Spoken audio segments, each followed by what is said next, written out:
All right, in the Black family, what's up? I am coming to you for the finance and news update for Thursday, April 30th, for the April 30th edition of The Room. But today I'm going to focus on sort of two main topics that we're going to talk about. So let's get into the first one. The first one is very recent. Well, both of them are recent, but this one's extremely recent. So the Supreme Court of the United States of America that has Chief Justice John Roberts, they decided that they're going to issue a major ruling that's really tied to the Louisiana congressional map that weakens the Voting Rights Act of 1965. And in particular, Section 2 of that act, which is really focused around the alignment of adapting voting maps to changes in population and particularly protecting non-white influence in various districts, right? To ensure that you have non-white, which is Black, Latino, everybody non-white, has an opportunity for established voting power, right?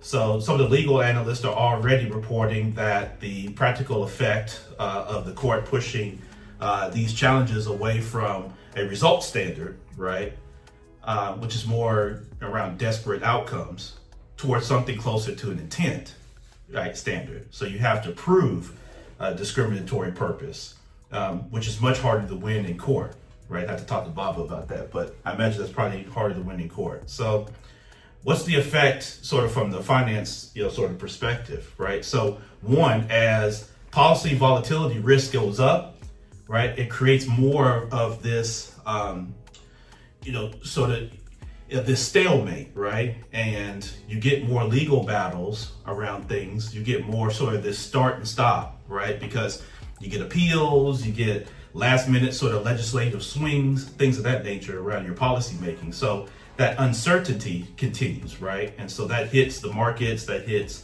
a lot of municipal planning, and it hits, of course, your business community and business confidence.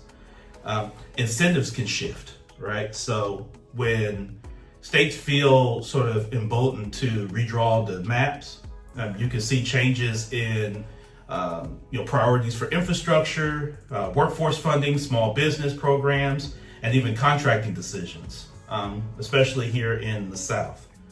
The other thing is that compliance pressures increase, right? So there's more scrutiny on how companies work with non-white communities, right? And what community investment looks like, what civic engagement looks like. And so a lot of that becomes a little bit more charged, and people sort of put pauses to try to wait and see what happens. Again, it's that uncertainty. So the way to think about this is, and the way we've thought about it at River City Capital, when the state of Tennessee last July, eliminated what they call the Diversity, Equity, and Inclusion, or DEI, is you want to make sure that you aren't so tied to government funding, at least from my perspective, right? And so when I'm consulting with other CDFI leaders, one of the things that we're looking through is their capital stack. And there's a lot of CDFIs that are really tied to the SBA, they're really tied to getting government funding. One actually CDFI, they're about a little over 70% of their funding comes federally, right? And so when you think about that, and they're in the South. So when you think about that, you think about the impact of like a ruling like this and what it could have, particularly as you're looking at maps being manipulated, right? And all of this is in the purpose of trying to reduce and stymie non-white voting in this country. So outrageous. All right, number two. So oil, right, and gas prices related to this Iran war. All right. Of course, multiple outlets are reporting that oil markets are really pricing for a more prolonged disruption that's tied to the Iran war and the stalemate or the choke point that's been put by the United States and by the President of the United States on the Strait of Hormuz.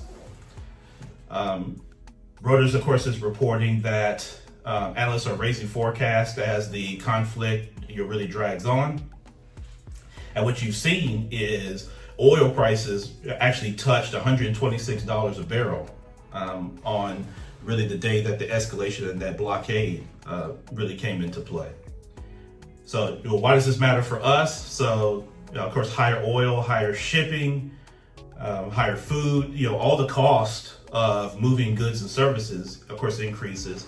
You've got inflation pressure that starts to show up, right? Energy prices. So as temperatures are going to rise here shortly in the country, and they already are in some places, you're going to have higher energy costs and things of that nature. So as a household, right, you want to obviously watch your budget and your spending, and you're watching gas prices. I mean, they've been shooting up all over the place. Y'all see them. If you can, really avoid using credit cards as either your sort of your prime way of paying for these things, right? Be careful about high interest rate revolving debt. So avoid financing your life really on credit cards, right? You try to be on a cash basis as much as possible.